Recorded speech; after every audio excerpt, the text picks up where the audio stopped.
الليل من المسجد الحرام إلى المسجد الأقصى الذي باركنا حوله لنريه من آياتنا إنه هو السميع العليم آمنت بالله صدق الله مولانا العظيم وبلغنا رسوله النبي الكريم الأمين الملك الرؤوف الرحيم إن الله وملائكته يصلون على النبي يا أيها الذين آمنوا صلوا عليه وسلموا تسليما اللهم صل على سيدنا ومولانا محمد وعلى آل سيدنا وأصحاب سيدنا وأزواج سيدنا ومولانا محمد وبارك وسلم الصلاة والسلام عليك يا سيدي يا رسول الله وعلى آلك وأصحابك يا سيدي يا حبيب الله الصلاة والسلام عليك يا رحمة للعالمين وعلى آلك وأصحابك يا شفيع المذنبين سامعین محترم قرآن کریم فرقان حمید کی جو آیت مبارکہ میں نے تلاوت کی ہے اللہ تبارک و تعالیٰ کی بارگاہ میں دعا ہے اللہ تبارک و تعالیٰ مجھے اس کے ضمن میں حق اور سچ آپ تک پہنچانے کی توفیق نصیب فرمائے اور حضور علیہ الصلوۃ والتسلیم کی جو قدر و منزلت جو آپ کا مقام جو آپ کی عزت بیان کی گئی ہے اس آیت مبارکہ کے اندر اس کو سمجھنے کی ہم سب کو توفیق عطا فرمائے اللہ تبارک و تعالیٰ نے ہر نبی کو کمالات عطا فرمائے معجزات عطا فرمائے بڑے بڑے مراتب عطا فرمائے مثال کے طور پہ حضرت سیدنا داؤد علیہ السلام جو ہیں ان کو اللہ پاک نے یہ مقام عطا فرمایا کہ آپ لوہے پہ جس وقت ہاتھ ڈالتے اپنی مرضی سے پکڑ کے جو چیز بنانا چاہتے وہ بنا دیا کرتے تھے۔ آج تو لوہے کو بھٹی میں ڈالا جاتا ہے اس کو جناب گرم کیا جاتا ہے اور جس وقت مڑنے کے قابل ہو جائے پھرنے کے قابل ہو جائے تو پھر جناب آگے اس سے کوئی چیز بنائی جاتی ہے۔ تو اس وقت حضرت سیدنا داؤد علیہ السلام کے دور کے اندر چونکہ لوگ لوہے سے مختلف چیزیں بنایا کرتے تھے تو اس وقت شہرت اسی حوالے سے تھی، لوگ جناب کوئی لوہے سے کیا چیز بنا رہا ہے کوئی کیا چیز بنا رہا ہے کوئی کیا چیز بنا رہا ہے، تو اللہ پاک نے اس دور کے مطابق اپنے نبی کو معجزہ عطا فرمایا اور جناب داؤد علیہ السلام آپ جناب جس وقت لوہے پہ ہاتھ ڈالتے آپ کے ہاتھ لگنے سے وہ لوہا نرم ہو جایا کرتا تھا اور پھر جب وہ نرم ہو جاتا تو اس سے حضرت داؤد علیہ السلام جو چیز آپ کی مرضی ہوتی وہ بنا لیا کرتے تھے۔ باقی تو جو تھے وہ مٹی میں ڈالتے تھے لوہے کو گرم کرتے تھے پھر اس کے بعد جناب مارنا اور اٹھنا اور پتہ نہیں کیا کیا کس کس مرحلے سے تکلیفوں کے بعد جناب وہ کوئی چیز بناتے تھے، لیکن حضرت سیدنا داؤد علیہ السلام آپ بڑے آسان انداز کے اندر جو چیز بناتے تھے بنا لیا کرتے تھے۔ تو اس وقت جب حضرت داؤد علیہ السلام نے یہ کمالات دکھائے اور بہت ساری چیزیں لوہے سے بنائی تو لوگ جو تھے وہ حیران رہ گئے، کہتے ہیں ہم اتنی محنت کے بعد اس نتیجے پہ پہنچتے ہیں کہ کوئی چیز بن کے سامنے آتی ہے اور یہ جو ہیں یہ بس ہاتھ میں لوہا پکڑتے ہیں تو لوہا جناب ان کی مرضی سے پھرنے لگ جاتا ہے۔ تو اس سے ایک چیز یہ بھی ظاہر ہے کہ عام بندے ہوتے ہیں، اللہ والے سمجھ آئی نا؟ یہ تو آج کل کی فکر ہے سوچ ہے کہ جناب وہ ہمارے جیسے اور ہم ان جیسے، اگر یہی بات ذہن میں رکھی جائے تو پھر ذرا سوچیں نا کیوں حضرت داؤد علیہ السلام اپنے ہاتھ سے لوہے کو موڑ کے جو چیز بنانا چاہے وہ تو بنا رہے ہیں، لیکن باقی جو لوگ ہیں کیا خیال ہے وہ بھی ایسے بنا سکتے ہیں؟ نہیں، جب نہیں بنا سکتے تو پھر اس سے ثابت ہو گیا کہ حضرت داؤد علیہ السلام اللہ کے برگزیدہ نبی اور رسول تھے، وہ عام لوگوں جیسے نہیں تھے اور عام لوگ حضرت داؤد علیہ السلام جیسے نہیں تھے. تو اسی لیے ہم کہتے ہیں کہ فرق ہوتا ہے بندوں میں، بندے بندے میں فرق ہوتا ہے، بندے بندے میں فرق ہوتا ہے، متقی متقی میں فرق ہوتا ہے، پرہیزگار پرہیزگار میں فرق ہوتا ہے. تو یہ جو معجزہ تھا یہ حضرت سیدنا داؤد علیہ السلام کا. اس کے علاوہ اللہ تبارک و تعالیٰ نے حضرت سیدنا عیسیٰ علیہ السلام کو معجزہ عطا فرمایا. وَأُبْرِئُ الْأَكْمَحَ وَالْأَبْرَصَ، قرآن کہتا ہے کہ حضرت عیسیٰ علیہ السلام مادرزاد اندھوں کو جو پیدائشی طور پہ جن کی نظریں نہیں ہوا کرتی تھی، حضرت عیسیٰ علیہ السلام ان کو بینائی عطا فرما دیا کرتے تھے. آج ڈاکٹر جو ہے نا، ڈاکٹر ان کے پاس اگر جائیں نظر کے معاملے میں تو ڈاکٹر آپ سے پوچھے گا ہاں کب سے نظر نہیں ہے، کیا پیدائشی طور پہ نہیں ہے یا پیدائشی طور پہ تھی اور بعد میں آپ کی نظر ختم ہو گئی ہے، زائل ہو گئی ہے، بعد میں نظر آنا جناب کیا کہتے ہیں وہ ختم ہو گیا ہے. ڈاکٹر پہلے پوچھتا ہے، کیوں؟ ڈاکٹر کو پتہ ہے، اس کے نالج میں یہ چیز ہے، اس کے علم میں، اس کے فہم و ادراک میں یہ چیز ہے، اس نے پڑھا ہوا ہے کہ جناب جو مادرزاد اندھا ہو، یعنی جو پیدا ہی ہو تو پیدا ہوتے ہی اس کی نظر نہ ہو، پیدا ہوتے ہی وہ دیکھ نہ سکتا ہو، تو ایسا جو اندھا ہوتا ہے بڑے سے بڑا ڈاکٹر کیوں نہ ہو وہ ایسے بندے کو بینائی نہیں عطا کر سکتا ہے. کسی بھی دنیا کے علاج سے ایسے بندے کو جناب درست نہیں کر سکتا ہے.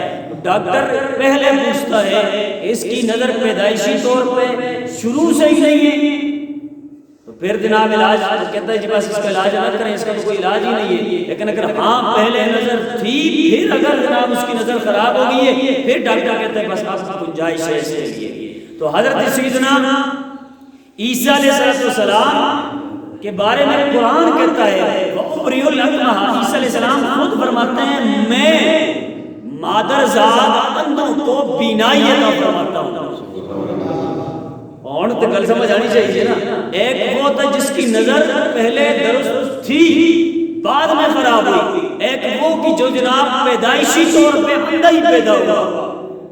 جو پیدائشی طور پہ اندھا پیدا ہوتا ہے اس کا علاج دنیا کے کسی ڈاکٹر کے پاس نہیں. لیکن حضرت سیدنا عیسیٰ علیہ السلام آپ فرماتے ہیں جو پیدائشی اندھا ہوتا تھا میں اس کو بھی بینائی عطا فرما دیا گیا. سبحان اللہ. اور پھر یہاں سے اگلی بات میں آپ کو بتاؤں، حضرت عیسیٰ علیہ السلام پیدائشی طور پر جو بندہ جناب نابینا ہو، اس کو نظر نہ آتا ہو، اس کی آنکھوں پہ ہاتھ پھیرے، ان کی آنکھیں آ جائے، ان کی نظر آ جائے، ان کی لائٹ آ جائے، روشنی آ جائے آنکھوں میں، وہ دیکھنے لگ جائیں، دنیا کے نظارے کرنے لگ جائیں. میں نے کہا یہ وہ عیسیٰ ہے جو شب معراج آقا کریم علیہ السلام کے مقتدی بنے. جب مقتدی کے ہاتھ کا یہ کمال ہے کہ جب ہاتھ لگتا ہے نابینا جو پیدائشی طور پہ جس کو نظر نہیں آتا ہے ان کے ہاتھ لگنے کی وجہ سے اس بندے کی آنکھیں ٹھیک ہو جاتی ہیں. تو میں نے کہا نبی الانبیاء کی شان ہی برابر ہے نا.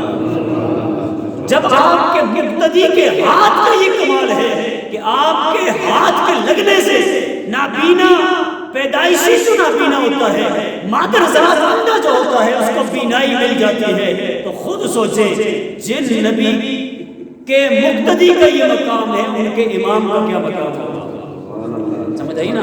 تو اسی لیے ہم یہ کہتے ہیں نسبت مصطفیٰ جو ہے نا اس میں بڑا کمال ہوتا ہے. جس چیز کو آقا کریم علیہ السلام کا ہاتھ لگ گیا وہ نسبت والی کہلائی. میں تو یہاں ایک بات کیا کرتا ہوں، میں نے روایت میں پڑھا مجھے بڑی اچھی لگی. ایک تولیہ تھا، تولیہ حضرت انس بن مالک رضی اللہ تعالیٰ عنہ سے روایت مروی ہے. فرماتے ہیں تولیہ حضور علیہ السلام کے پاس حاضر کیا گیا. آپ ایک دعوت پہ گئے تھے، تولیہ پیش کیا گیا. حضور علیہ السلام نے کھانا کھانے کے بعد ہاتھوں کو صاف فرمایا، تولیے سے مس فرمایا. تو جس وقت مس فرمائے اس کے بعد جناب اگلی ایک دعوت تھی اسی گھر کے اندر، دوبارہ وہی تولیہ جناب پیش کر دیا گیا.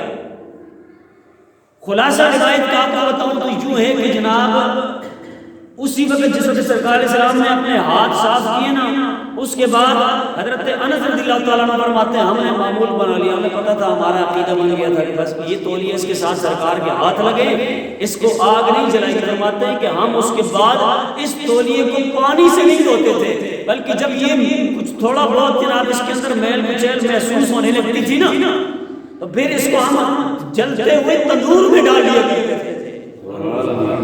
ہم جب جلتے تندور کے اندر اس تولیے کو ڈالتے تھے، تندور اس تولیے کو تو نہیں جلاتا تھا، لیکن اس کے اوپر جو لگی ہوئی میل تھی اس کو ہٹا دیا کرتا تھا۔ سبحان اللہ۔ جس ہاتھ کے ساتھ تولیہ لگ جائے وہ تولیہ جو ہے اس کو آگ نہیں جلاتی ہے، تو خود سوچے وہ نبی کے یار، وہ نبی کے پیارے جو آپ کے ساتھ لیٹے ہوئے ہیں، جنہوں نے صبح و شام آقا کریم علیہ السلام کے ہاتھوں میں ہاتھ دیا، جنہوں نے آپ کے ہاتھ پہ بیعت کی، جو صبح و شام آقا کریم علیہ السلام کی بارگاہ میں آ کے سلام کیا کرتے تھے، خود سوچے جب ایک تولیہ بے جان جو ہے اس کو دنیا کی آگ نہیں جلاتی ہے، تو پھر سنی اسی لیے کہتا ہے وہ صحابہ جنہوں نے نبی علیہ السلام کے ساتھ ملاقاتیں فرمائی ہیں وہ بھی جہنم کی آگ سے بری ہیں، ان کو بھی جہنم کی آگ نہیں جلا سکتی ہے۔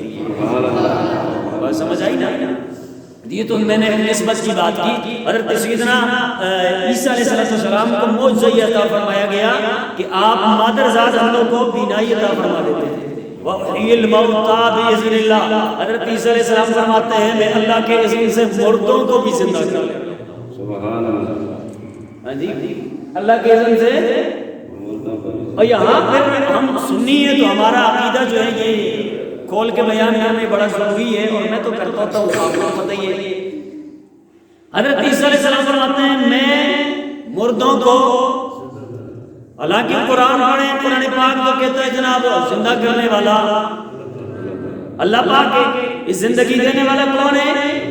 اللہ پاک ہے۔ اور حضرت عیسیٰ علیہ السلام کہتے ہیں وَأُحْيِي الْمَوْتَىٰ بِإِذْنِ اللَّهِ، وَأُحْيِي یہ جو لفظ ہے یہ اس بات میں دلالت کرتا ہے کہ حضرت عیسیٰ علیہ السلام فرماتے ہیں میں زندہ کرتا ہوں۔ ایک گل سمجھو ذرا، فرماتا یہ نہیں کہ اللہ زندہ کرتا، فرمایا میں زندہ کرتا ہوں۔ وَأُبْرِئُ الْأَكْمَحَ، میں مادرزاد اندھوں کو بینائی عطا فرماتا ہوں۔ فرمایا میں مردوں کو زندہ کرتا ہوں، لیکن کیسے؟ فرمایا بِإِذْنِ اللَّهِ، اللہ کے اذن سے زندہ کرتا ہوں۔ بس یہی فرق ہے جو دوسرے لوگ سمجھ نہیں پاتے ہیں، اور سمجھ نہ سکنے کی وجہ سے فوراً جناب اٹیک کرتے ہیں۔ ہم یہی تو کہتے ہیں یہ اللہ کے بندے، یہ اللہ کے رسول ہیں، اللہ کے نبی ہیں، ان کو رب نے پاور دی ہے، رب نے اختیار دیا ہے، رب نے طاقت دی ہے، رب نے قوت دی ہے، رب نے دسترس دی ہے، رب نے ان کو جب اختیار دے دیا، یہ اپنے اختیار سے، اپنی منشا سے جس مردے کو چاہیں زندہ فرما لیں، ان کو اللہ نے طاقت عطا فرمائی۔ لیکن یہ جو کرتے ہیں یہ اللہ کی ٹکر میں نہیں کرتے، بلکہ اللہ کی دی ہوئی طاقت سے کرتے ہیں۔ سمجھ آئی نا؟ لیکن اگر کوئی بندہ یہ کہتا ہے جی کہ جیسے اللہ ذاتی طور پہ کرتا ہے تو اس طرح یہ نبی جو ہے یہ بھی ذاتی طور پہ کرتا ہے، یہ تو عقیدہ شرکیہ ہے، یہ تو ہم بھی کہتے ہیں یہ تو شرکیہ ہے، یہ تو غلط عقیدہ ہے، یہ مسلمان کا عقیدہ نہیں ہونا چاہیے۔ کیوں کہ ذاتی طور پہ اللہ ہی زندہ کرتا ہے، جیسے قرآن پاک کی آیتیں اس پہ شاہد ہیں، دلیل ہے۔ وہاں اللہ پاک فرماتا ہے میں ذاتی طور پہ خود اپنے بندوں کو زندہ کرتا ہوں، لیکن یہاں عیسیٰ علیہ السلام فرماتے ہیں میں زندہ کرتا ہوں، تو کیا مطلب؟ عیسیٰ علیہ السلام یہ بتانا چاہتے ہیں، فرمایا کہ اللہ پاک اپنے بندوں میں سے جس کو اختیار دے دے وہ بندہ ہو کے بھی مردے کو زندہ کر لیا کرتا ہے، بندہ ہو کے بھی مردے کی بے جان جان کے اندر جان ڈال لیتا ہے۔ سمجھ آئی نا؟ ہوتا بندہ ہے، لیکن اس کا مطلب دوسرے لوگوں کی طرح یہ نہیں لینا چاہیے اوہ صرف زندہ اللہ ہی کرتا ہے۔ اب اگر یہ ہی پہ زور دے کے بھی لوگ کہتے ہیں نا کہ اللہ ہی زندہ کرتا ہے، تو پھر دسو نا عیسیٰ علیہ السلام جس وقت مردہ زندہ کرنے والے سے اللہ ہی زندہ کرتا ہے، تو پھر کیا کہیں گے عیسیٰ علیہ السلام کے بارے میں؟ جب اللہ ہی زندہ کرتا ہے تو کل سمجھ نہیں عقیدہ کیا ہے کہ اللہ ہی زندہ کرتا ہے. یہی گلے گلے جی تو پھر عیسیٰ علیہ السلام نے جسوں کے زندہ کر کے مردہ جناب کھلیار دیتا ہے. پھر اس کے بارے میں کیا سو اللہ ہی زندہ کرتا ہے. نہیں سمجھے نہیں ہے. یہ جو ہی پہ زور دیا جاتا ہے نا یہ بے معنی ہے, بے مقصد ہے, فضول ہے. ہم یہ کہتے ہیں اللہ حقیقت میں زندہ کرنے والا ہے, بالکل ہے, لیکن اللہ کی عطا سے اللہ کے بندے بھی زندہ کرتے ہوتے ہیں, اللہ کی توفیق سے وہ بھی زندہ کرتے ہیں. تو جس وقت عیسیٰ علیہ السلام نے فار ایگزامپل میں مثال کے طور پہ آپ کے سامنے گویا مردہ سامنے ہے, عیسیٰ علیہ السلام گئے اور جا کے کہتے ہیں قم باذن اللہ, اللہ کے اذن سے کھڑا ہو جا. اب عیسیٰ علیہ السلام ہے اور مردہ سامنے, لوگوں کی نظروں کے سامنے تو عیسیٰ علیہ السلام اور مردہ ہے. جب عیسیٰ علیہ السلام نے مردے کو کھڑا کر دیا, زندہ کر دیا, مردہ بتائے نظروں سے کیا دیکھا آپ نے, کس نے زندہ کیا؟ عیسیٰ علیہ السلام نے. تو پھر یہ جو کہا جاتا ہے اللہ ہی زندہ کرتا ہے, تو دوسرے لفظوں میں اس کا معنی اور مطلب اور مقصد یہ بنتا ہے کہ یہ جو مردے کو زندہ کرنے والے ہیں یہ اللہ ہی ہے. یہ ان میں تھوڑی اور کھول کے کر دیتی ہوں, سمجھ آئی نا. یہ جو عیسیٰ علیہ السلام جنہوں نے یہ مردہ زندہ کر دیا یہی خدا ہے, لیکن ہم اس کی بھی نبی کرتے ہیں. ہم کہتے ہیں نہیں, ہی پہ زور نہ دیں, ہی پہ زور دیں گے نا تو پھر اس صورت میں یہ مسئلہ ہو جائے گا, یہ پریشانی لائق ہو جائے گی کہ اگر عیسیٰ علیہ السلام بھی مردے کو زندہ کر کے کھڑا کر دیں گے تو پھر ہی پہ زور دیں گے تو پھر تو معاذ اللہ ان کو بھی خدا ماننا پڑے گا, ان کو بھی خدا تسلیم کرنا پڑے گا. اس لیے ہم کہتے ہیں صرف ہی پہ وہ زور نہیں دینا چاہیے. میں کہتا ہوں اللہ بھی مردے زندہ کرتا ہے, نبی بھی مردے کو زندہ کرتا ہے. ہی نہیں, ہی ایک ایک لفظ کا اپنا اپنا وزن ہوتا ہے نا, سمجھ آئی نا. تو بہر صورت یہ جو عیسیٰ علیہ السلام نے مادر زاد اندھوں کو بینائی عطا فرماتے ہیں اور مردوں کو زندہ فرماتے ہیں, یہ اللہ کے اذن سے فرماتے ہیں. یہ جو معاملات آپ کرتے ہیں یہ کیا ہے؟ معجزہ ہے. یہ کیا ہے؟ معجزہ ہے. اور یہ بات ابتداءً آپ ذہن میں رکھ لیں کہ جب ایسی کوئی بات جس کو عقل نہ مانتی ہو, عقل تسلیم نہ کر سکتی ہو, اور وہ صادر ہو جائے, اس کا ظہور ہو جائے کسی نبی سے, کسی رسول سے, تو وہ ہوتا ہے معجزہ. اس کو کیا کہتے ہیں؟ معجزہ. اور اگر ایسی بات جس کو عقل نہ مانتی ہو, عقل میں آنے والی بات نہ ہو, عقل سے بڑا ہو, تو ایسی بات اگر اللہ کے ولی سے صادر ہو تو پھر اس کو کرامت کہا جاتا ہے. اس کو کیا کہا جاتا ہے؟ کرامت. ولی سے صادر ہو تو کرامت, اور اگر نبی سے صادر ہو ایسی بات جو عقل میں آنے والی, جس کو عقل تسلیم کرنے والی نہ ہو, وہ اگر نبی سے صادر ہو تو وہ کیا ہوتا ہے؟ جی معجزہ. اب عقل اس بات کو مانتی ہے کہ بندہ بندے کو زندہ کر دے؟ نہیں مانتی نا, عقل تو نہیں مانتی. ٹھیک ہے, اب بندہ مادر زاد اندھے کو بینائی دے دے, عقل تو نہیں مانتی ہے. بندہ لوہے کو اپنے ہاتھ سے پکڑ کے پھیر کے نیزے بنائے, تیر بنائے, تلوار بنائے, عقل نہیں مانتی ہے. بھٹی میں ڈالنا پڑے گا, جلانی پڑے گی آگ, اور وہ بھی جناب اسی ٹیمپریچر کے مطابق ہوگی جس سے وہ نرم ہو جائے گا. سمجھ آئی نا. عقل تو یہ کہتی ہے ایسے ایسے معاملات ہوں گے, ایسے مراحل سے لوہا گزرے گا, تب جا کے گرم ہوگا, پھر اس سے جناب چیزیں بنائی جائیں. عقل تو یہ کہتی ہے, لیکن حضرت داؤد علیہ السلام اپنی مرضی سے پھوڑ کے بنا رہے, عقل تسلیم نہیں کرنے والی ہے اس بات کو. لیکن یہی تو بات ہے جو ہم نے سمجھنی ہے. اس بات کو عقل تسلیم نہ کرے, اللہ کے نبی سے ظاہر ہو, اسی کو معجزہ کہا جاتا ہے. یہ آج کل کے ہمارے دور کا جناب فتنہ انجینئر محمد علی مرزا, ہاں, تو وہ جو ہے وہ ایسی چیزوں پہ اٹیک کرتا ہے. اصل پرابلم اس کا یہ ہے, اس نے نہ کسی مدرسے میں پڑھا, نہ اسے کوئی اصول پتا, نہ کوئی قانون پتا, نہ عربی کی کتابوں کا پتا. وہ صرف اردو دان, اردو پڑھنے والا, اور جناب جو سامنے ٹیبل کے اوپر جو اس کے رکھی ہوتی کتابیں اس میں جناب مشکات شریف اور باقی شرح جو رکھی ہوئی ہیں وہ بھی اردو والی. اب اردو کا جناب وہ آگے جیسے لٹریچر سامنے آتا جاتا ہے تو وہ آگے پڑھ کے لوگوں کو سناتا جاتا ہے. میں نے کہا نہیں ایسے نہیں ہوگا. بات تب بنے گی کہ جب جناب والا عربی کی کتاب کھول کے عربی کا مفہوم لوگوں کو سمجھا دو اور پھر اس سے پہلے بھی سند ہونا بڑا ضروری ہے. بغیر سند کے تو حدیث بیان کرنا بھی جائز نہیں ہے. جس طرح کوئی استاد ہی کوئی نہیں ہے, سمجھ آئی نا, حدیث میں کوئی استاد نہیں ہے, وہ تو اس کی لڑی تو ویسے بھی کٹی ہوئی ہے. جب لڑی کٹی ہوئی ہے تو ظاہر سی بات ہے تو جناب جس کا سلسلہ پیچھے نہیں مل رہا ہے آگے جا کے صرف خرابی تو کرنی ہے. سمجھ آئی نا. بہرحال آپ میری بات کو سمجھ گئے ہوں گے. یہ وہ بندہ ہے فتنہ ہے جہلم کا کہ جو جناب عوام الناس کے اندر اور بالخصوص نوجوان حضرات جو فیس بک یوٹیوب اور اس طرح ٹویٹر وغیرہ استعمال کرتے ہیں وہ بندے اس بات کو سمجھ جائیں گے اس بندے سے بچنا ہے کیونکہ یہ نرا جاہل ہے. اس کو علم کی ہوا بھی نہیں لگی, اس کو جو عقائد کے اصول ہیں ان کو پتہ ہی نہیں ہے. علم العقائد کیا ہوتا ہے, علم المعانی کیا ہوتا ہے, علم البدی کیا ہوتا ہے, علم الکلام کیا ہوتا ہے, علم فلسفہ کیا ہوتا ہے, علم منطق کیا ہوتی ہے. الغرض میں اگر گنتا جاؤں تو جناب اپنے علم اس کو پتہ ہی نہیں ہے سرے سے. اور یہ سارے جتنے بھی ہیں نا یہ عربی میں لکھے ہوئے ہیں.